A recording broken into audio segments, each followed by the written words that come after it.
pour l'occasion, j'ai même pas fait exprès, mais pour l'occasion, je suis habillé tout de vert. J'ai un t-shirt vert, j'ai un short vert, j'ai mis ma bague. Je sais pas si ça se voit. Ma bague elle est verte aussi, ça se voit pas bien, mais elle est verte. Et mon calcif, il est vert, c'est. Non? Ah non. J'en ai un qui est vert. Non, c'est pas. Non. J'en ai un qui est vert, mais c'est Mais pas moi, celui que j'ai j'ai. sur moi. Ah si, j'ai deux trucs. Moi, j'ai ça. Et j'ai un verre. Et j'aurais pu mettre mes lunettes de soleil qui sont aussi vertes, mais bon, je vais pas mettre des lunettes de soleil, il est 21h30. Fuck it. Alors aussi bague que j'ai acheté parce que à chaque fois qu'on fait des conventions, on essaie de voir s'il y a des bagues Green Lantern de qualité et on n'en trouve jamais. Donc je me dis je vais quand même acheter une bague qui est verte parce que ça me permettra de cope avec le fait qu'on n'en trouve jamais. Donc voilà, c'est pour ça que j'ai cette fameuse bague verte. Donc bien habillé, habillé pour l'occasion, tout de vert. Pour ce premier épisode, les premières impressions sur ce premier épisode de la série Lanterns, qui est une série créée par Chris Mundi, Damon Lindelof et Tom King. Voilà, Tom King mentionné, après Vision. Absolument. Dans une série que, évidemment, nous entendions euh, assez de près. Hein. On va pas se, voilà, on a parlé des bandes annonces, on a parlé des news et des machins. On a été sceptique, on est devenu moins sceptique. Après ce premier épisode, je pense que nous avons un petit peu alors changé d'avis, je sais pas, mais disons que je pense qu'on est peut-être mieux parti que après la première bande-annonce. Et il est temps de voir pourquoi. Alors oui, Tom King et Lindelof ont dit qu'ils seraient pas sur la saison 2. Après, ça reste Chris Mundy le showrunner principal. Donc je pense pas que c'est dû à des problèmes créatifs ou d'entente. Je pense que c'est juste en mode on va sur d'autres projets machin, il y a d'autres chats à Mister fouetter. Miracle qui Oui, arrive. tout à fait. Ah Donc, oui. voilà, il a d'autres. Oui, bah, exactement, d'autres chats à fouetter, c'est aussi simple que ça. Mais pour Lindelof, c'est pas. Bah, dans les deux cas, c'est pas un signe que ils sont pas contents que ça s'est cassé la figure. Bon, c'est peut-être le cas, hein, mais c'est un peu trop tôt pour le dire. Et Ouais, puis de toute façon, j'ai envie de dire, si Tom King, quand on lui a demandé ce qu'il avait pensé du film Supergirl, s'il répond en parlant du comics de Supergirl, autrement dit, il évite la question, c'est clairement pas lui qui va vous dire que Lantern, c'était de la merde, si vraiment il pensait que c'était de la merde. ouais. Visiblement, Non, non. il maîtrise très bien la langue de bois. Ouais, ouais. Donc, puis bon, là, je pense qu'il va pas dire que c'est de la merde vu qu'il a bossé dessus. Donc, ça m'étonnerait. En plus, c'est sûr. En premier lieu, parlons évidemment de ce qui était le plus important à bien faire. C'est évidemment nos deux lanternes, John et Hal. Attends, sur le cas de Hal Jordan, il dit une dinguerie quand même. On en parlera du truc sur Hal Jordan parce que je pense savoir de quoi tu veux parler. J'ai mis John en premier dans les slides parce que pour moi, c'est John notre personnage point de vue. C'est avec lui qu'on. Alors, déjà, la première scène de la série, c'est lui quand il est plus petit. Et au fur et à mesure, c'est lui qu'on suit. Quand des fois, quand Hal il part à l'improviste parce qu'il a un truc à régler, et ben on suit pas Hal en train de voler, on suit John en train de prendre l'avion. Donc non, on suit John en train de prendre l'avion et pas Hal. Je m'embrouille déjà. Donc pour moi, c'est vraiment dans ce premier épisode, dans cet épisode pilote, c'est clair et net, c'est John notre personnage, notre point de vue dans l'univers, notre introduction, le personnage qu'on suit réellement c'est John. Alors Hal est très présent, mais voilà, John il est là aussi, comme il est en train d'être entraîné, voilà, c'est dit dans le premier épisode, il est en formation par Hal, chose qui ne se fait pas normalement. Euh, il est là pour apprendre, du coup ce qui permet aussi d'avoir un petit peu des raisons scénaristiques bien intégrées pour dire du coup John il pose des questions enfin voilà donc il y a plein de trucs qui permettent d'un petit peu de nous mettre au courant de ce qui se passe dans l'univers dans le lore des Green Lantern parce que John demande à Hal comment t'as eu l'anneau on lui demande combien d'espèces peuvent prendre l'apparence des humains machin donc c'est le personnage qui va être là pour nous donner des informations et machin et vu qu'il y a tout le truc de je suis là en formation euh, il n'y a pas ce côté c'est bizarre ou ça sort de nulle Non, ce sont part ou des machin. questions légitimes, du coup. Voilà. Et en plus, ce qui est bien, ce qui renforce ce côté-là de naturel, c'est que côté-là de formation inhabituelle, parce que normalement c'est pas comme ça que ça se passe, et c'est les gardiens qui imposent cette recrue à Hal, ça crée de la tension, ça crée des questions sur qu'est-ce que Hal pense des gardiens, on voit clairement que ça le saoule, etc. Donc ça crée du drama, mais tu comprends très vite que Hal est pas un con juste pour être un con. C'est parce qu'en gros, je pense qu'il se méfie des gardiens en mode pourquoi ce gars-là, c'est les gardiens qui me demandent de l'entraîner, alors que normalement c'est pas comme ça que ça marche, etc.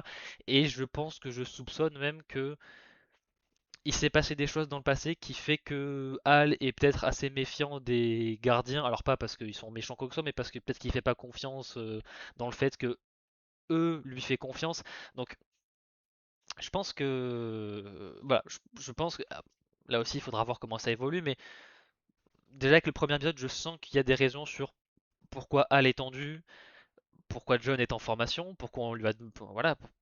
Donc voilà, je pense qu'on prépare plutôt bien les choses avec John, même déjà dès la première scène. Alors c'est la scène qu'on avait pu voir quelques jours avant parce que ça avait été publié sur les réseaux. La première scène de la série, c'est voilà, c'est le John petit en 1996 qui regarde un reportage de 60 Minutes sur Al Jordan au moment où voilà, il révèle son identité au monde, etc. Donc déjà, c'est là aussi c'est un bon moyen de dire ah mais comme vous savez Al Jordan, euh, comment on appelle ça, un gars qui pilote des avions, un pilote, Un un pilote pilote, un pilote d'avion. de test, enfin tu sais de test, oui un pilote, j'ai bugué. Donc voilà, donc t'as le reportage télé qui en fait qui te permet d'avoir ça dans une scène naturelle, te dire que Al Jordan, son père est mort dans un accident d'avion, il a été pilote d'essai, voilà c'est ça que je cherchais, pilote d'essai. Euh, c'est le seul gré de lanterne qu'on a. Il a fait ci, Qu'il il a a fait pas ça, il a peur, machin, qu'il etc. a pas peur, voilà. Donc en très peu de temps, on te donne des informations et t'as pas l'impression que c'est une voix off en mode ah je fais ça, je fais ça. Donc et ça dit en même temps de regarder le reportage où t'as ces informations, ça dit clairement que dans le foyer des stewards ils peuvent pas regarder la télé tard, qu'ils ont un père strict machin. Dès que le père y revient, t'apprends que c'est un militaire machin, donc tu sais tout de suite que c'est un fils de militaire machin. Et puis après paf il va tirer sur une tête au-dessus de ta tête, donc tu comprends très vite que la famille elle est bizarre. Le père en tout cas. Voilà. Euh, et c'est d'ailleurs un point que j'ai beaucoup apprécié, c'est que à un moment, John parle à un enfant, de dit ah oui moi quand j'étais petit, mon père il tirait des pommes qui étaient sur ma tête et machin, et il dit ça de manière comme si c'était normal, comme si c'était un bon souvenir. Donc là je pense qu'il y a des choses qui vont, s'ils sont pas cons, j'espère qu'ils vont creuser ce côté-là en mode ah non en gros ton père c'est un malade quoi. Enfin normalement tu fais pas ça à ton gosse. Donc ça montre très bien que John, enfin, il a beau être bien sous toutes ses pompes, ancien militaire, machin, il a quand même des traumas qui sont là, machin. Il y a aussi il a tiré sur une... Ouais, ouais je suis pas très bien. Il a tiré sur une tête au-dessus de sa tête. Il a tiré sur une pomme au-dessus de sa tête. Bon, de toute façon, il y a l'image, hein, vous allez pas me... Et, donc voilà, donc je pense que John, il y a encore des trucs à creuser en mode... il a beau être un bon candidat pour gagner une lanterne, je pense que sa famille est un peu chelou. Il y a même des théories en mode peut-être que les gardiens l'ont entraîné dès cet âge-là à ne pas avoir peur et c'est pour ça qu'en gros ils ont dit à son père ben fais ces exercices là machin. C'est de la spéculation, hein. C'est pas des rumeurs ou des leaks, c'est moi qui sors un petit peu ça de mon cul en mode quel genre de père fait ça quoi. Personnage de John, on nous l'introduit très bien et en très peu de temps on nous montre un petit peu son état d'esprit, comment il a grandi machin. Et après, globalement, ça se voit qu'il a une vraie personnalité. Euh, Avec Hal, il agit d'une manière et avec d'autres gens, il agit avec d'autres. Donc ça se voit qu'en fait, bon, c'est un vrai humain qui se comporte pas de la même manière avec tout le monde. Bah, déjà parce que Hal, c'est son mentor, même si ça le fait chier clairement. Mais ça se voit qu'avec d'autres gens, il est parfaitement normal avec les autres gens. Et à l'inverse, ça se voit aussi que Hal, avec John, il a un côté en mode il y a un truc que je t'apprécie pas, non pas parce que t'es une merde, mais parce que t'as une position qui devrait pas exister, parce qu'on essaie de t'imposer à moi, alors que c'est pas comme ça que ça marche, ça a jamais fonctionné comme ça, donc tu sens que Hal flaire un truc qui pue, il sait pas l'expliquer, mais voilà, donc tu sens que il est sous tension, mais que c'est pas forcément un connard. Et tu le vois bien dans les anciennes versions de Hal qu'on voit de manière différente, on voit bien que il a pas toujours été aussi chiant et sous tension et blasé machin. Donc ça c'est plutôt cool. Et un petit peu pour expliquer un petit peu le rapport entre Hal et John que j'aime bien, c'est à un moment on invite du coup les deux lanternes à aller manger à un barbecue dans un ranch. Et quand on lui dit ça, Hal il dit au gars qui l'invite, ah ben fais gaffe parce que John il est vegan, il est allergique à tout ce qui procure du plaisir, machin. On sait même pas si c'est vrai. Peut-être qu'il dit ça juste pour casser les couilles Oui. à John, parce qu'en plus Hal passe son temps à rage bait, hein, John, hein. En gros, le premier dialogue qu'on a entre les deux, c'est ah mais t'as vu, je suis en retard, ça t'énerve pas, j'ai la gueule de bois, ça t'énerve pas. Enfin, tu vois, donc ça se voit clairement que Hal essaie en train de tester les limites de ce gars parce qu'il se dit un truc qui est pas normal avec ce gars.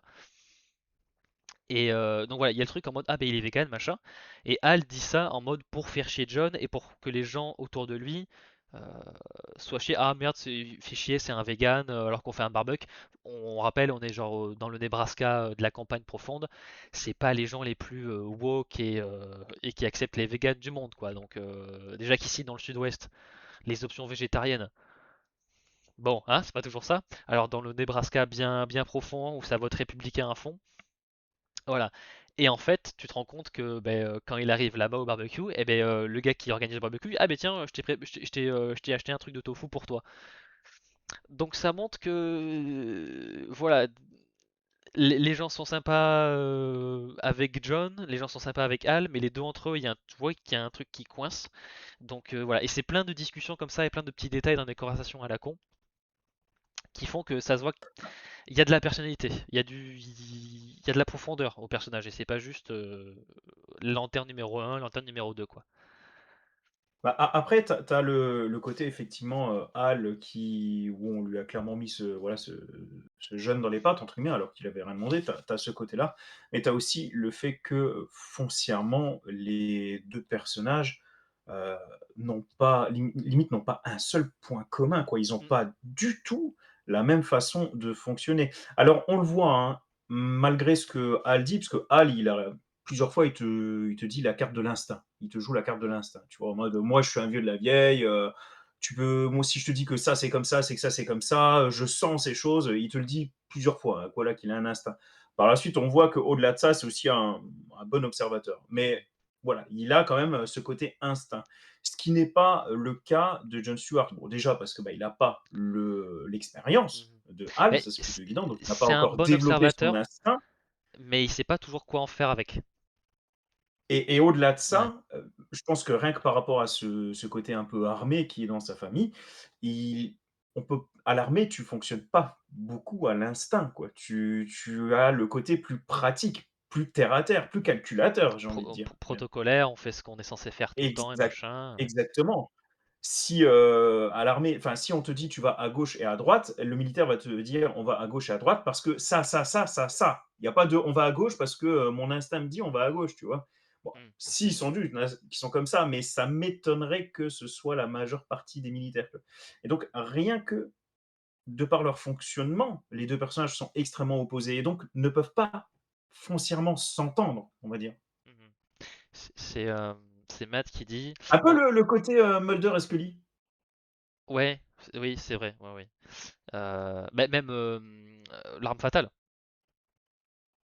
ou L'Arme fatale, Voilà. absolument. Tout à fait. C'est Matt qui dit, on voit surtout que Hal cache son vrai caractère durant la scène du stade. John fait genre d'avoir tout remarqué alors que Hal a déjà bien tout analysé, sauf qu'il n'en dit rien. C'est vrai que c'est un point que j'aime beaucoup, ça montre que les différents personnages sont tous plus ou moins intelligents à des degrés différents, sur des choses différentes. Par exemple, oui, dans la scène du stade, Hal, John et la shérif ont tous remarqué que il y avait un gars qui était bizarre, qu'il y avait un truc qui allait pas. Mais il y a que Hal et la shérif qui ont eu l'expérience de dire on va patienter, on va voir ce qui se passe, on va voir comment ça évolue parce que si je brusque les choses, ça peut mal se passer. John est suffisamment intelligent pour remarquer qu'il y a le même problème, mais lui, il agit de manière plus peut-être en mode ah ben non, s'il y a un problème, il faut agir parce que je suis soldat et que voilà, quand il y a un danger, il faut faire ci, ça, ça, ça. Et du coup, il Ou va même agir. parce qu'il est plus jeune, hein. Oui, voilà, parce qu'il n'a pas autant d'expérience et machin. Donc ça se voit qu'il est intelligent, mais que bah ça fait pas tout. Des fois aussi, ouais, il y a des choses il faut pas toujours réagir de la même manière. Il faut s'adapter. Il faut être un peu plus fluide, plus improvisé parfois. Et ça, je pense que quand tu es un marine, improvisé, Ça dépend sur quoi. Enfin, voilà, des fois, t'es Oui, très bah, protocolaire. c'est vrai que là, tu retrouves encore une fois exactement, là, tu retrouves encore une fois ce côté protocole. Enfin, il y a une scène, il s'est passé quelque chose, tu as, entre guillemets, «un suspect», tu laisses pas le suspect, se balader. Non, tu vas le confronter. C'est la suite logique des événements en temps normal, on va dire. Sauf qu'on le sait, Hal Jordan déjà, la normalité, et le protocole, ça fait 3. Voilà. Et il y a aussi un truc que j'aime bien, c'est que dans cette scène-là, Hal, je pense, alors c'est moi qui extrapole, Hal, je pense, contrairement à John, ne sous-estime pas le shérif et du coup ne va pas outrepasser sa juridiction et va pas aller sur le stade pour aller lui parler. Là où John il dit ah ben j'ai remarqué ça, il faut que j'aille la prévenir parce que ça se trouve elle le sait pas. Alors qu'en fait on apprend elle a eu la même réflexion que tout le monde parce qu'en fait elle est maline Ouais. aussi, elle a capté. Donc je me dis c'est peut-être un des défauts de John qui aussi ce qu'on voit dans les trailers, c'est que je pense que il peut paraître un petit peu, et je pense qu'il peut peut-être sous-estimer que ce soit Hal ou même la shérif, du coup pas de manière méchante ou quoi que ce soit, mais justement par un peu ambition. Ben moi j'ai remarqué ça, il faut que je m'assure que tout le monde l'ait remarqué parce que ça peut être dangereux dans ce cas-là, machin, ce qui est noble comme intention, mais du coup ça a un petit peu empiré la situation. Et il y a un autre exemple aussi que j'aime bien, c'est au moment où Hal veut aller parler aux suspects qu'ils ont appréhendés au stade, il élabore un plan. John lui dit c'est stupide comme plan, ça va jamais marcher. Sauf que Hal il est en mode bon moi j'en ai pas un de mieux, je le fais quoi. Et en fait ben, la shérif est en mode ah ben ouais en fait non je l'ai repéré parce qu'en fait je pensais que son plan c'était il a voulu se faire arrêter pour aller parler au mec, ben du coup je l'ai foutu dans le placard à balai. Donc ça montre aussi que c'est pas parce que t'es Green Lantern que t'es plus intelligent que tout le monde et machin et que ouais le shérif aussi voilà. Donc ça montre aussi que le shérif c'était pas juste flic stupide du coin et machin et que voilà il y en a un peu là-dedans quoi, même si au final elle lui fait pas tout le temps confiance parce que Al Jordan il arrive en mode il y a des aliens partout merde et elle est en mode arrête tes conneries, mais elle est quand même suffisamment intelligente pour capter les plans foireux de Jordan ou capter que le gars il est suspect au stade même si elle pense pas que c'est un alien, elle est en mode il y a un truc qui est pas normal. Donc ça montre que Ouais, et puis tout le monde n'est pas parfait, mais les gens sont pas cons. Voilà, les gens réfléchissent et ils agissent un petit peu comme bon leur semble être la meilleure option et machin. Donc ça crée des personnages qui sont tangibles et qui voilà, qui agissent pas uniquement pour le scénario, mais parce que tu sens que, alors oui, mais tu sens qu'on leur crée une vraie profondeur et une vraie personnalité et un vrai background quoi. ouais, c'est ça, les scénaristes n'ont pas écrit 2 personnages et ont fait graviter des personnages autour d'eux. Ils se sont fait chier à essayer de donner de la consistance à tous ceux qui en rencontrent dans ce premier épisode. Ouais, c'est vrai que c'est Matt qui le dit. Ouais, peut-être que John a un côté, ben moi c'est les gardiens qui m'ont choisi, machin. Et Al, il est un peu en mode vieille école. Bah non, c'est ce qu'il dit, hein. Mmh. C'est pas comme ça. C'est genre, tu seras capable d'utiliser l'anneau que quand l'anneau décidera que tu seras capable de l'utiliser, quoi. Donc je pense qu'il y a un petit peu ce côté-là. Et c'est un petit peu le truc qu'on n'avait pas forcément au début quand on regardait les bandes annonces. Et on comprenait pas pourquoi ils se gueulaient dessus, pourquoi ils s'entendaient pas. Mais en fait, tu comprends qu'il y a un contexte qui est plus complexe qu'on pensait au début. Et en fait, ça fait sens, quoi. Voilà. Mais Après, oui, Stuart ne connaît pas les gardiens comme Hal les connaît et c'était peut-être là l'occasion pour Hal de dire ce qu'il pensait véritablement des gardiens je et pense que s'il veut ça vraiment viendra. former Stuart, de lui dire: «Tu sais tes gardiens là que tu es en train de mettre sur un piédestal, fais-les descendre d'un niveau parce que clairement sinon tu vas être déçu». C'était peut-être Ah ouais. l'occasion de le dire, mais comme tu dis, ça viendra peut-être plus Je tard. pense que ça viendra. Et je pense que dans les flashbacks qu'on verra avec Sinestro et machin, je pense qu'on va découvrir leur passif et peut-être comment les gardiens réagissent à la trahison de Sinestro, à machin. Et je pense qu'on va un petit peu voir tout ce qui s'est passé entre Hal, Sinestro et les gardiens. Et je pense que ça va un peu expliquer le tout du pourquoi, du comment.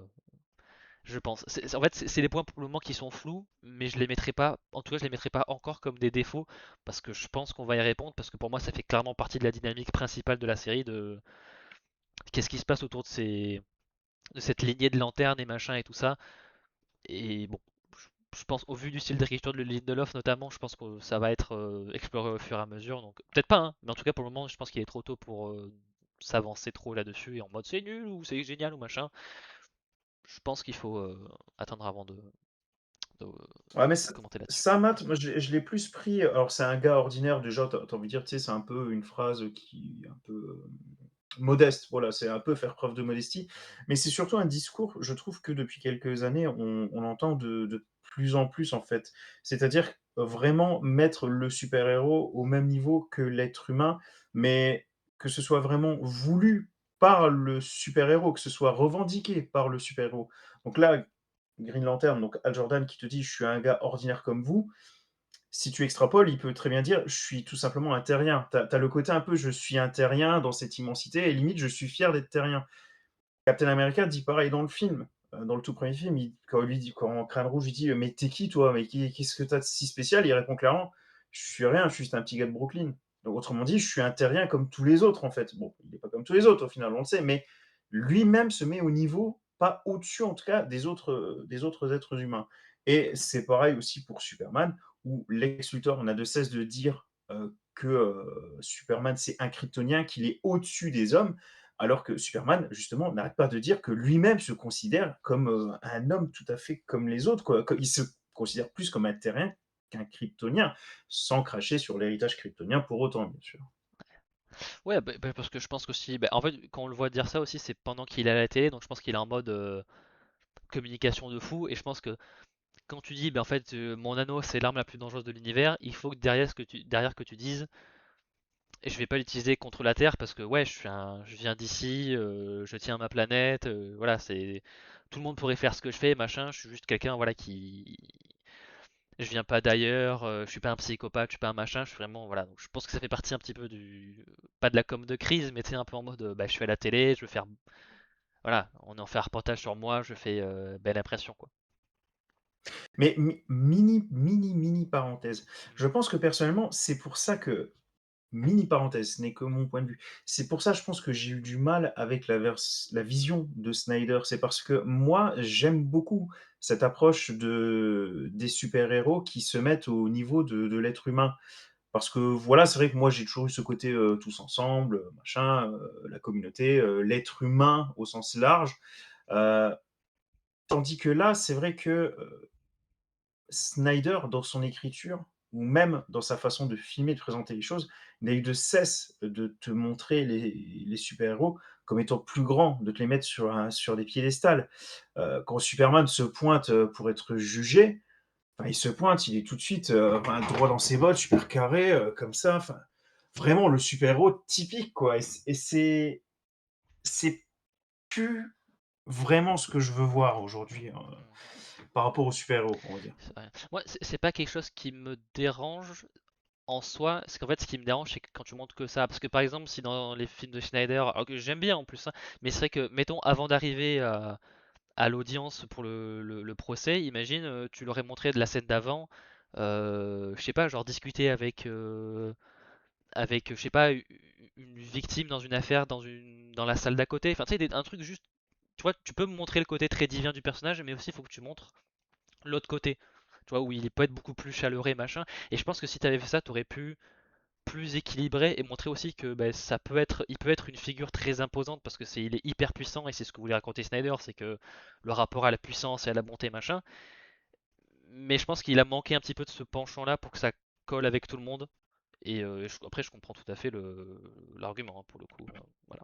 Ce que certains trouvent peut-être comme étant un élément manquant, mine de rien, dans la version de James Gunn, où là, pour le coup, bah, moi, je l'aime beaucoup parce que je trouve qu'il est extrêmement humain, son Mhm. Superman, mais peut-être que pour certains, il l'est trop.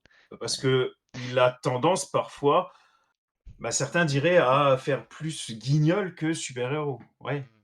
Et pour le coup, dans la version de Gunn, j'aime beaucoup ce côté humain, mais je trouve qu'il manquait à quelques moments du film un moment où on le voit vraiment comme extrêmement imposant, extrêmement puissant. Ouais.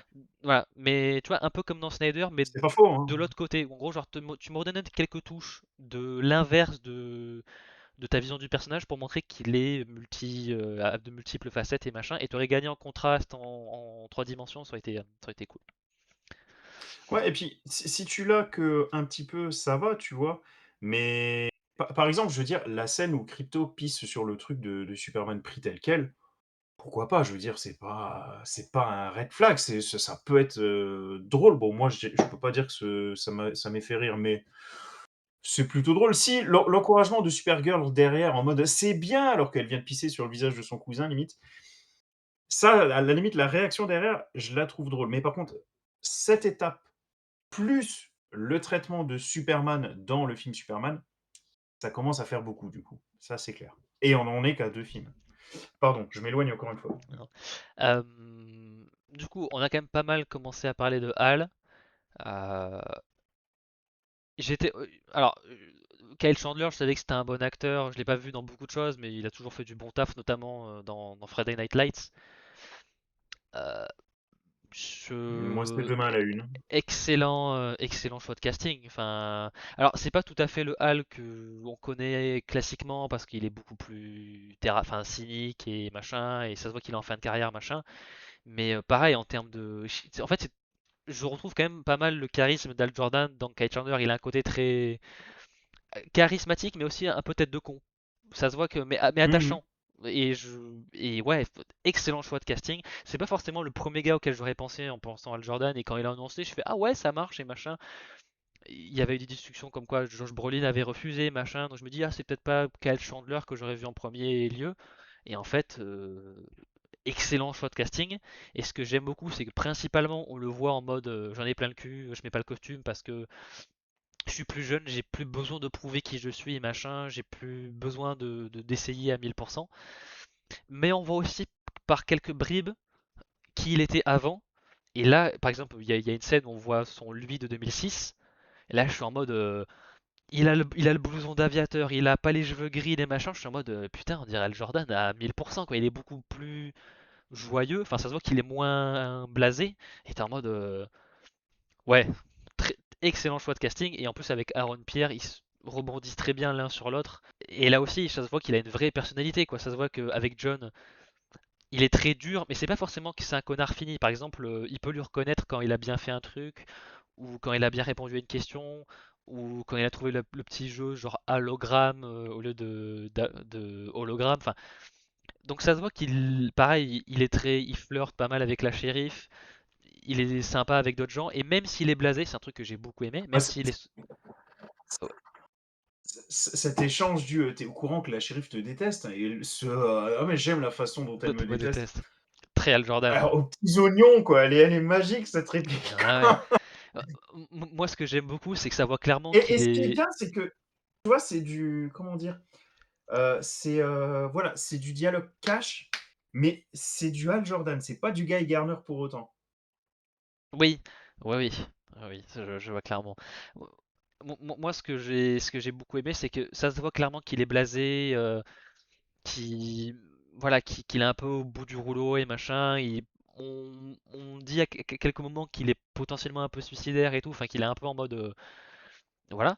Et pourtant, quand des gamins viennent le voir, quand des gens viennent lui demander un autographe, un machin, il est souriant, il est machin. Donc même s'il cache bien le fait qu'il en peut plus, quand il est avec des gens, quand il est en représentation, il a quand même le côté beaucoup plus héroïque et machin. Et c'est qu'à la mère de l'enfant qui dit ah non je porte le costume pour telle et telle raison, et c'est pas l'enfant qui dit ça. Et je trouve que c'est un détail important parce que ça montre que même si il a un peu tout le fait un peu chier et qu'il a déjà vu des centaines, enfin il a tout vu des centaines de fois et des machins, il est avec les enfants, avec les fans, il reste, il maintient une façade, et j'aime beaucoup ça parce que ça montre que c'est pas juste un connard en mode, c'est un peu un trope qui est souvent utilisé en mode ah ben je suis vieux, je suis loin dans ma carrière, euh, je suis un vieux super-héros un peu aigri, machin, et j'envoie tout le monde chier. Là, non. Il envoie quelques personnes chier, mais pas tout le monde. Il a un côté encore un peu héroïque et machin, et c'est un truc que j'aime beaucoup, et ça donne vraiment un côté un peu plus nuancé que juste Luke Skywalker dans Star Wars épisode 8 où non, je dis non à tout, alors que c'est parfois, je trouve, poussé un peu à l'extrême. Là, c'est plus nuancé.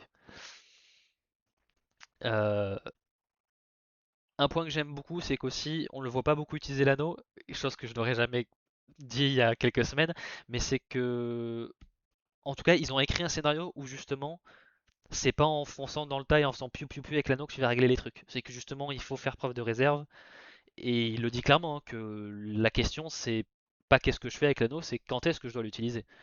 Donc c'est un rapport beaucoup plus, je trouve, sain avec une arme, hein, parce que c'est ça, hein, l'anneau, ça reste une arme un peu hein, comme un flic avec une arme de service ou l'épée d'un chevalier. C'est bien de l'avoir, c'est bien d'utiliser, mais c'est surtout important de savoir quand l'utiliser et surtout quand ne pas l'utiliser. Donc je trouvais que c'était bien abordé le fait qu'on voit pas, pour le moment, on voit pas beaucoup d'anneaux, de batteries, de construction. Et le peu de construction de volonté qu'on voit, c'est assez représentatif je trouve, du personnage infobillé pour répéter la même son au jukebox pour pouvoir faire chier les gens.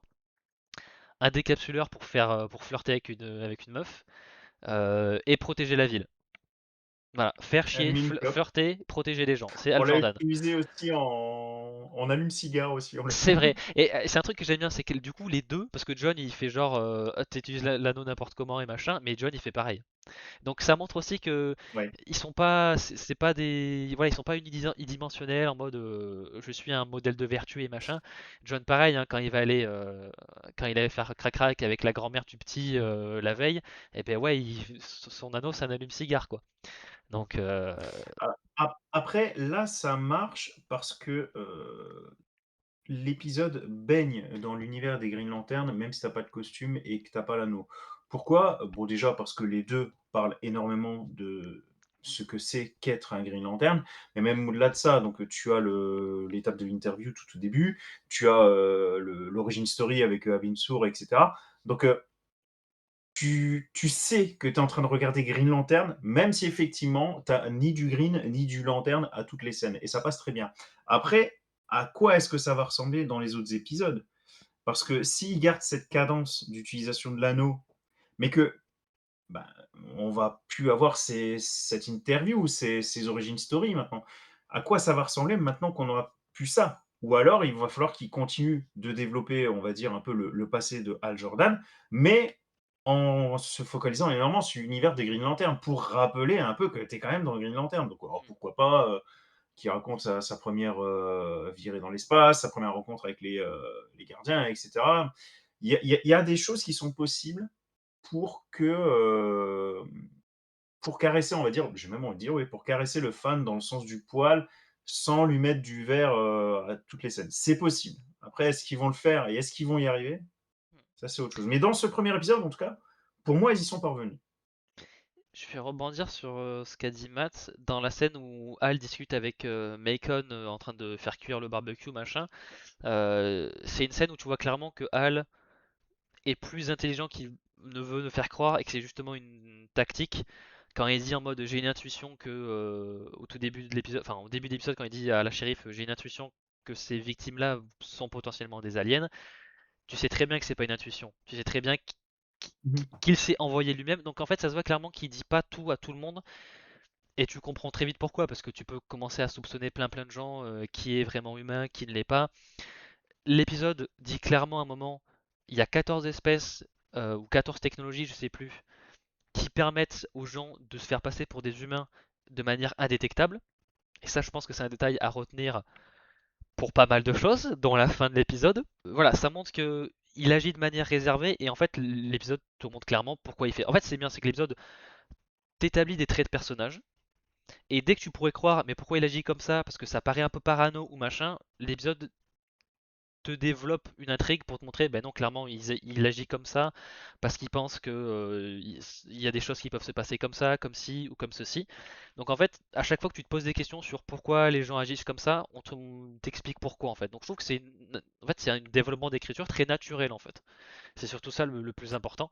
Et c'est pour ça que les côtés très, oui, il n'y a pas de costume, il n'y a pas beaucoup de construction. Pour le moment, c'est pas très grave parce qu'on établit des personnages intéressants que je trouve être plutôt fidèles aux comics, et on t'explique pourquoi ils sont comme ça, dans quelles circonstances, l'environnement on te justifie pourquoi il est comme ci, et du coup on te justifie aussi pourquoi les personnages pensent comme ils pensent, mais parce que l'environnement fait qu'ils ont raison d'être un peu parano et d'être réservés machin.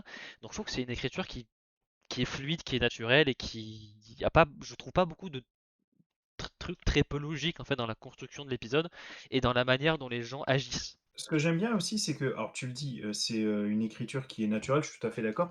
Et en même temps, c'est une écriture intelligente qui apporte de la complexité au personnage, mais sans que tu t'en rendes forcément compte.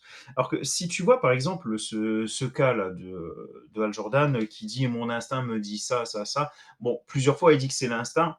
Et une fois, on comprend particulièrement bien que non, c'est qu'il a vu certaines choses, il sait certaines choses et il met ça sur le coup de l'instinct pour peut-être pas tout avoir expliqué ou peut-être parce Désarçonné, qu'il se méfie ouais. d'autres personnes.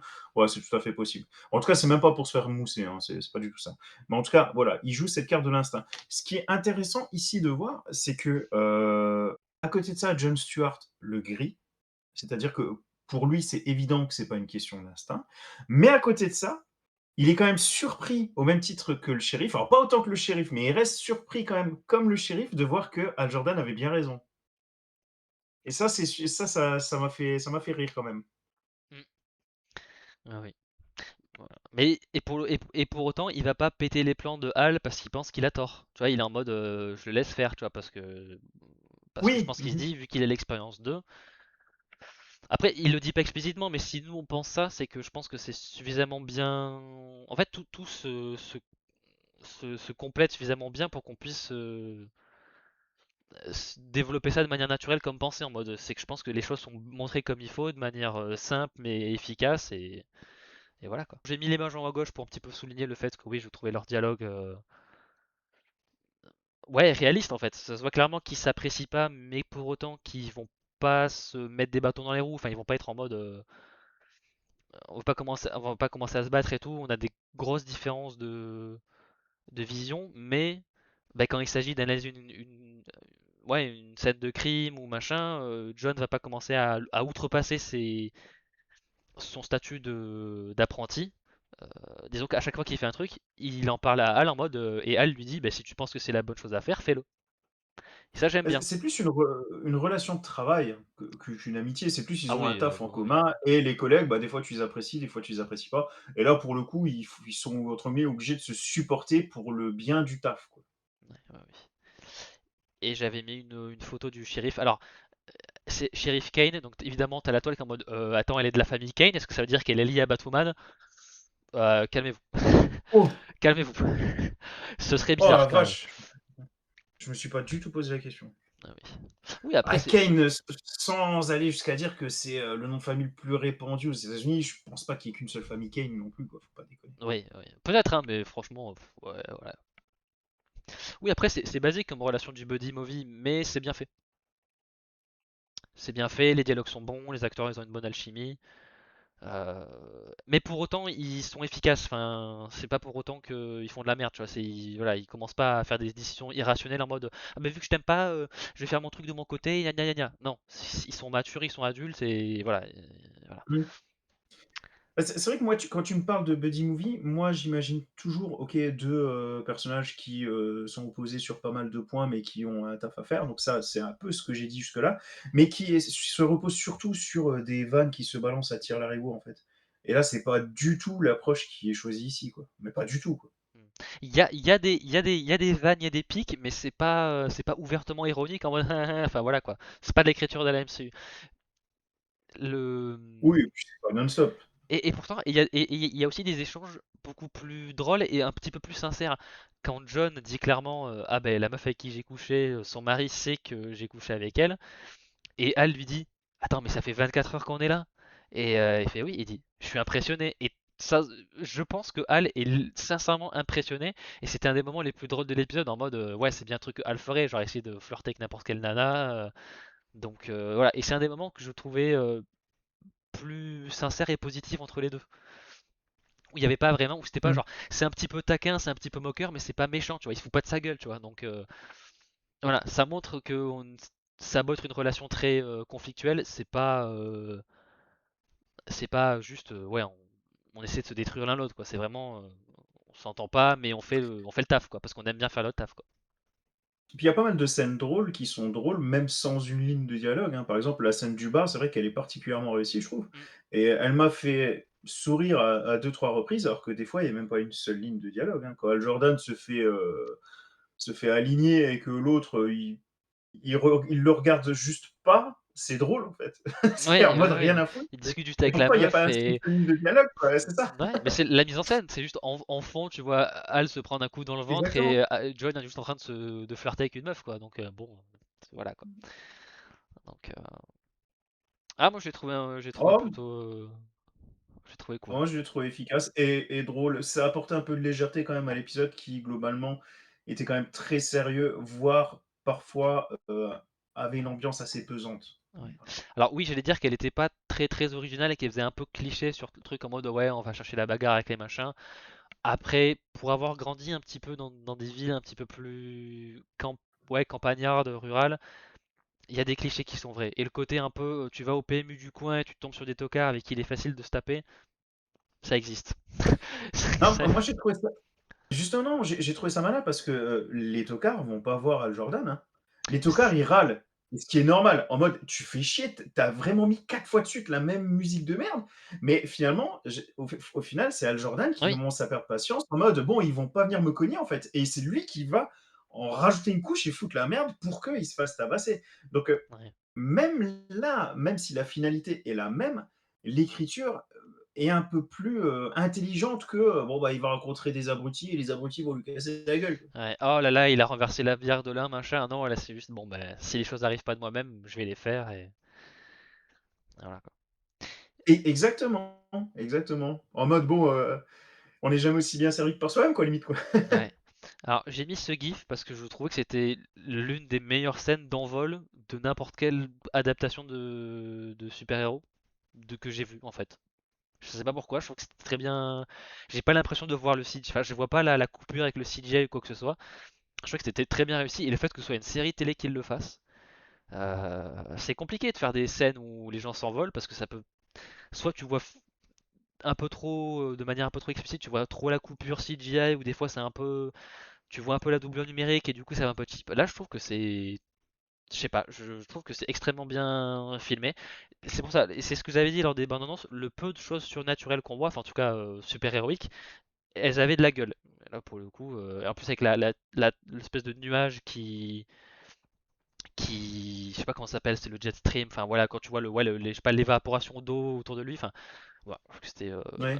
une bonne démonstration d'un lanterne qui vole. Petit bémol, on voit pas l'aura verte et tout ça machin. Mais vu que le reste est bien fait, bon, là aussi c'est des choses je peux, voilà, j'espère qu'on le verra plus tard. Mais disons que pour le moment je peux m'en.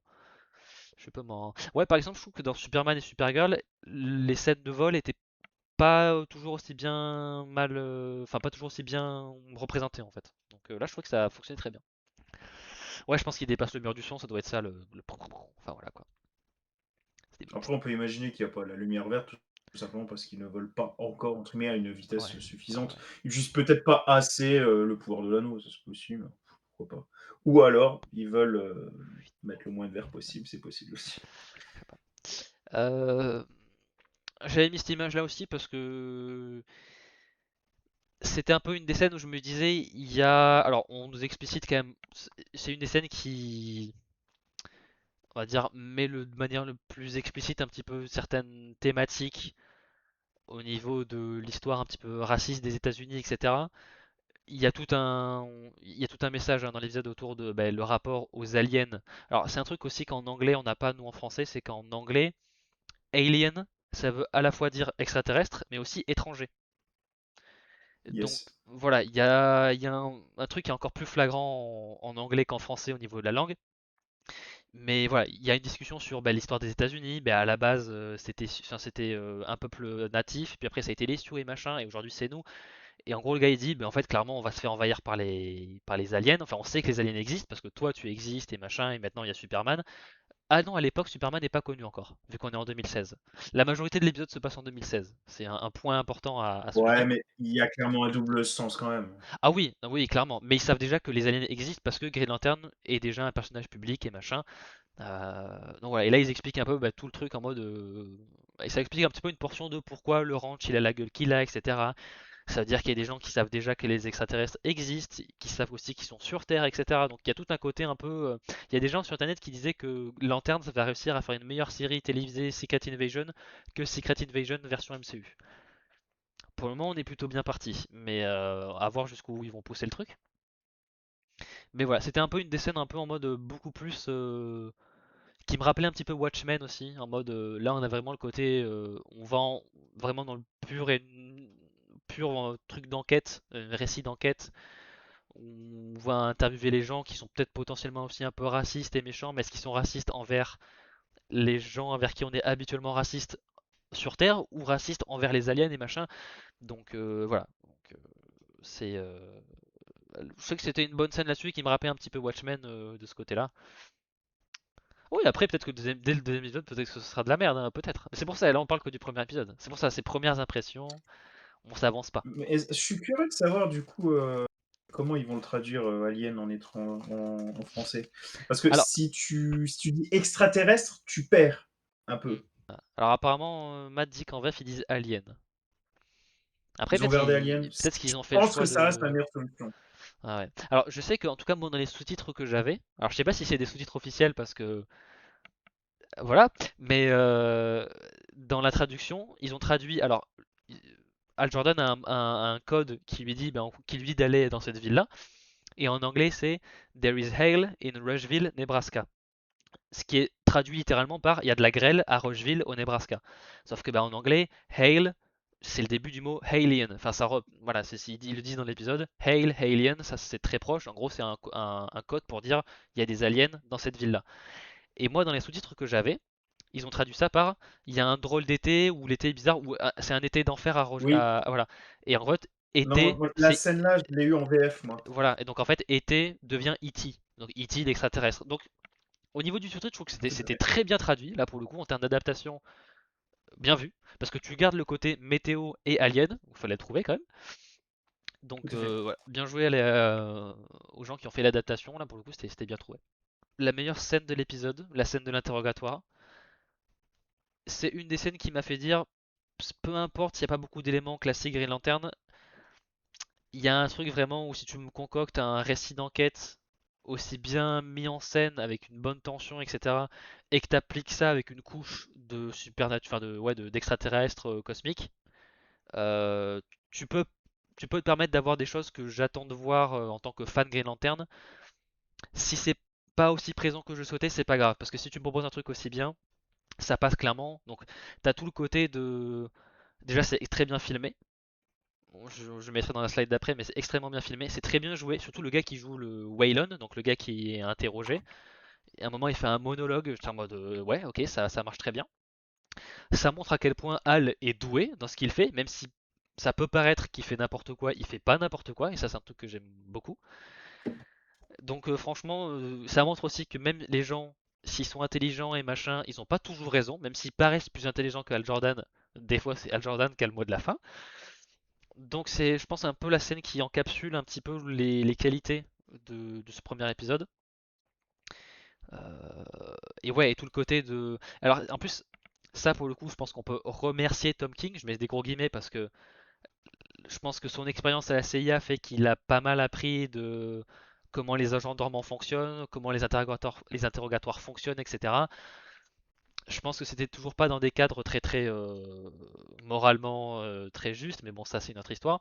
Mais tout le côté de un agent infiltré qui apprend des détails parce que ça fait partie de ton personnage, mais qui connaît pas les trucs très globaux. Ça, c'est un truc que les infiltrés soviétiques aux US, ça pouvait arriver. Ou à l'inverse, ce qu'ils faisaient, c'est qu'ils connaissaient beaucoup trop de choses par rapport à leur statut social, etc. Genre, Oui, c'était trop flagrant. voilà.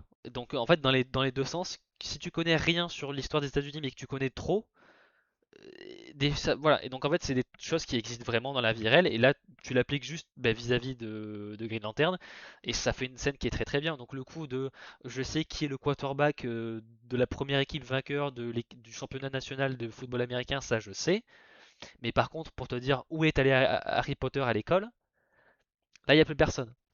Et en vrai, c'est un truc tout con, mais ouais, en fait, c'est logique, et en termes d'interrogatoire, du coup, ça fait un truc très très Oui. bien, où.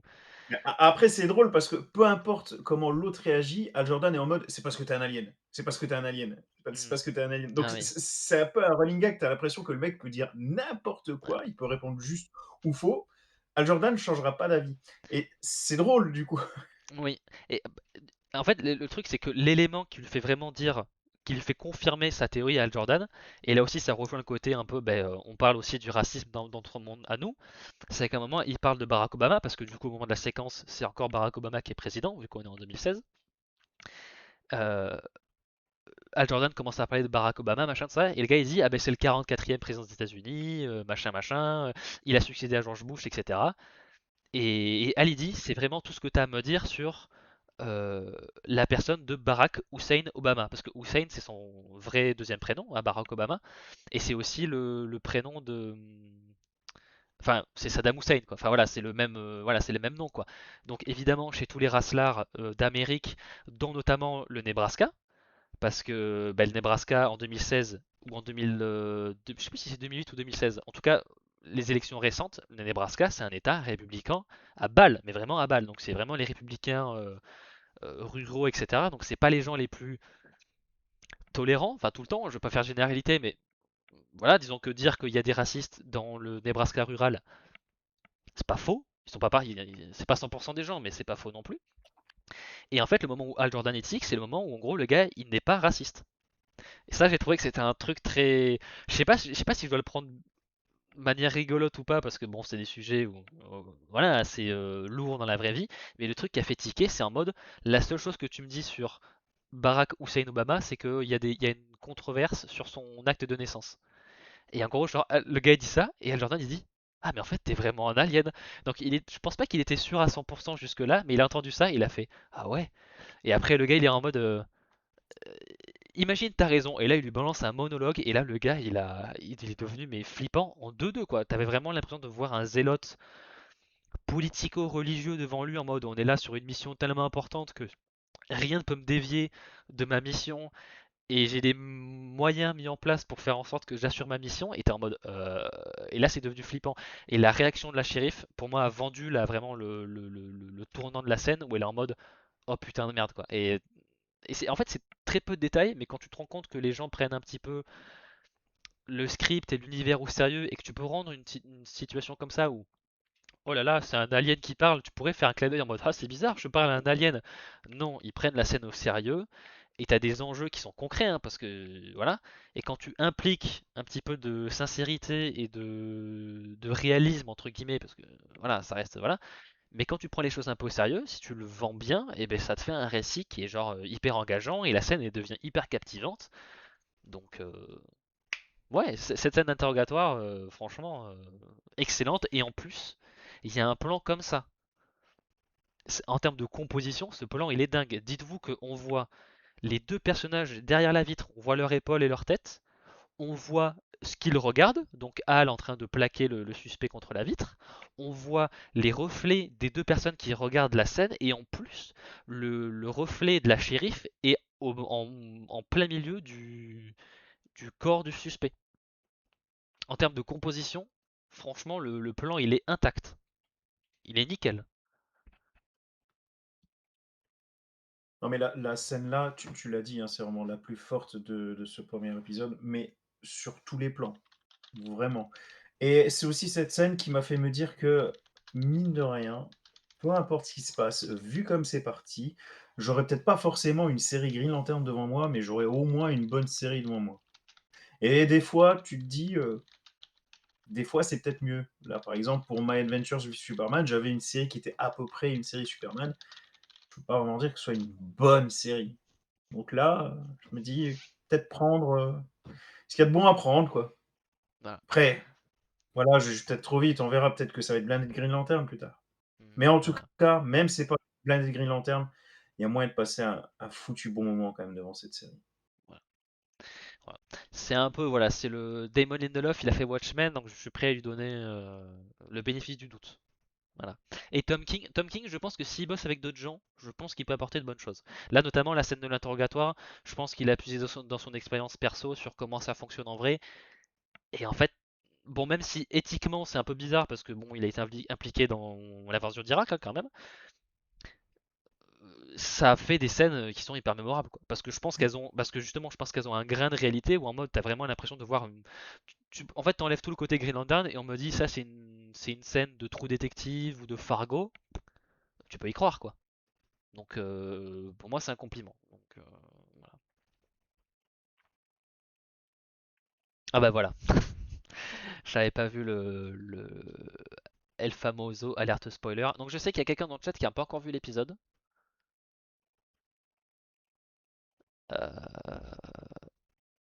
Euh, ouais, la série, je la considère pas comme une réelle réussite en vrai aujourd'hui, personne s'en souvient.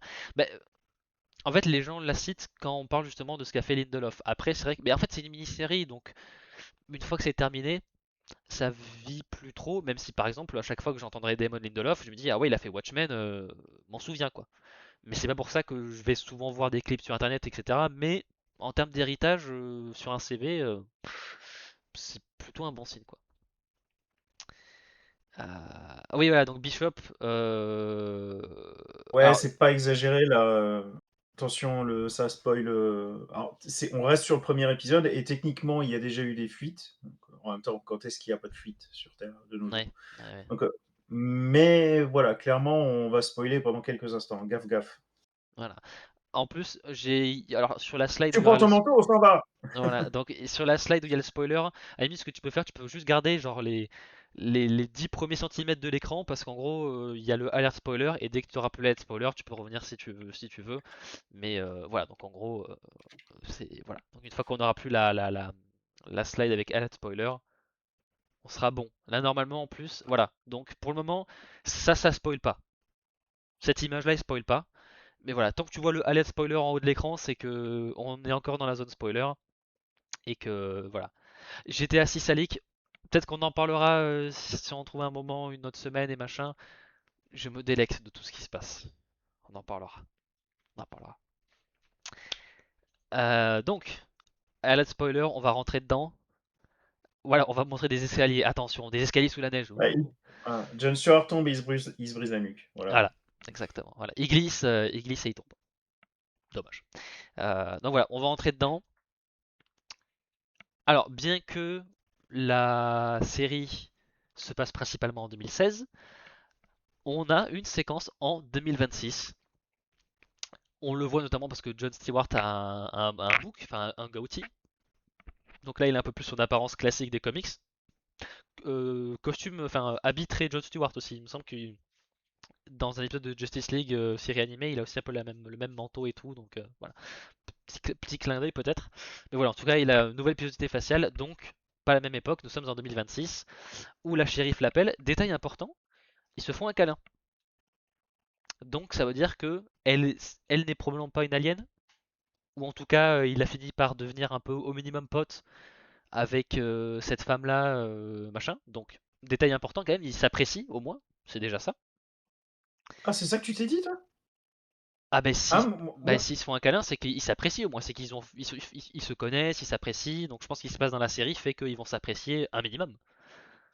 Ah non, moi, c'est pas ça. Moi, c'est pas ce qui m'a interpellé. Moi, ce qui m'a interpellé, c'est t'as pas pris une ride. Dans ma tête, je me suis dit, ah, l'argument facile pour expliquer que le mec, Ah oui, ça a pris 10 ans, mais il a pas changé. C'est ah en oui, fait, oui. t'as de la chance, t'as pas changé en 10 ans. Ah ouais, c'est surtout très pratique. Ouais. Ah Moi, c'est oui, surtout ça oui, que je me suis dit. oui, c'est vu ça un peu comme un mais elle aussi elle a pas changé, hein, donc C'est ça. ouais.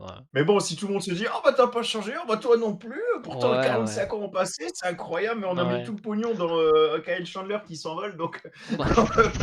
moi, ça me fait. Par contre, quand on voit Kyle plus jeune, c'était convaincant. Que ce soit sa version hologramme ou sa version série télé, je trouve que c'était plutôt convaincant Oui.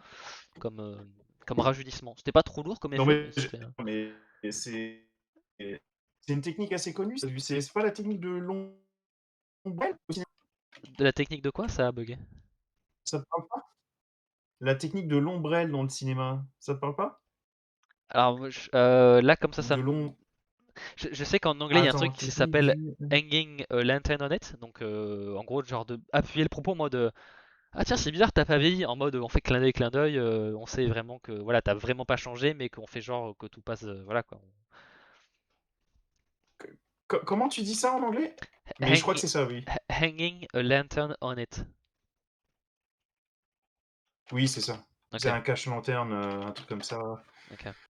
Comment ils appellent ça en français? Je vais aller regarder ça.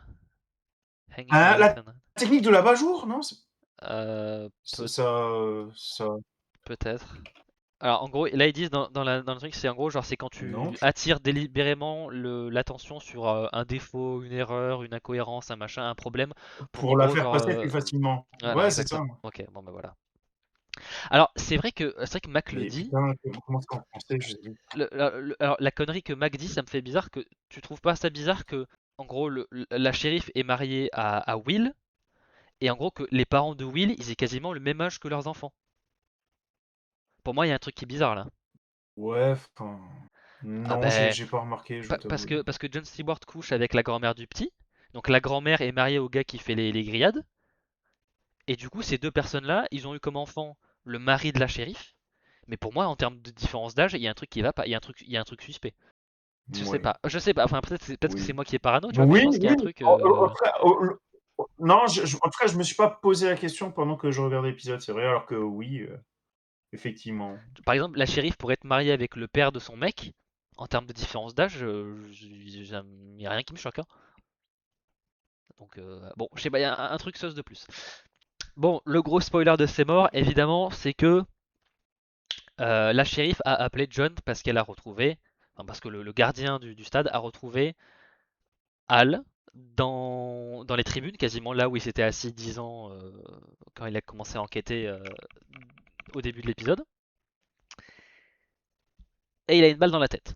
C'est un petit peu là qu'on commence à se poser des questions. Est-ce que c'est vraiment Hal? Parce qu'on nous dit dans l'épisode qu'il y a des technologies ou des espèces qui peuvent très bien se camoufler de manière indétectable auprès de n'importe quel scanner et machin. Donc il y a ça. Et deuxième gros questionnement, c'est qu'il n'a pas d'anneau à son doigt et que John ne l'a toujours pas. Donc si Hal est bel et bien mort, où est l'anneau? Pourquoi il n'est pas avec John? Et quid de Guy aussi qui au même moment est à ce moment-là devenu un Green Lantern parce qu'il est déjà un Green Lantern au moment de Superman et Superman se passe 1 ou 2 ans avant les événements de 2026. Plein de questionnements. Et là c'est typiquement le truc de à la Watchmen ou alors spoiler pour la série Watchmen, à la fin du premier épisode, le shérif de la ville meurt aussi et enfin meurt et en gros t'as toute une enquête pendant les autres épisodes. Donc là on est un petit peu sur le même truc donc ça me fait plaisir hein, parce que Watchmen très très cool comme série. Donc voilà, il y a pas mal de questions à se poser là-dessus. Mais je pense qu'on ne sait pas tout. Je pense que c'est pas juste Hal est mort. Est-ce que Hal est vraiment mort? J'en suis pas vraiment convaincu. Donc s'il l'était, ça me choquerait pas. S'il l'est pas, ça me choquerait pas non plus. Donc je pense on est loin de tout savoir, hein, clairement. Donc voilà. En tout cas, en fait, comme les numéros 1 de la VO. C'est fin du premier numéro, c'est vraiment l'accroche, le cliffhanger, le machin. Et là, pour le coup, ça m'a plutôt bien accroché là-dessus. Donc voilà, je suis Ah oui, embarqué pour ma c'est part. efficace, ça, pour le coup. Oui, non, ouais. Après, donc toi, tu pars du principe que c'est genre, sûr à combien de pourcentage que ce n'est pas lui? Oula, ça c'est une bonne question. Moi, pour moi, c'est pas si évident que ça, dans le sens où, en fait, au tout début de l'épisode, t'ont un peu ils ont dit quelque chose qui te coince un peu et on a bien compris que Jon Stewart allait quand même, je pense, qu'ils avaient entre guillemets «des plans» pour Jon Stewart.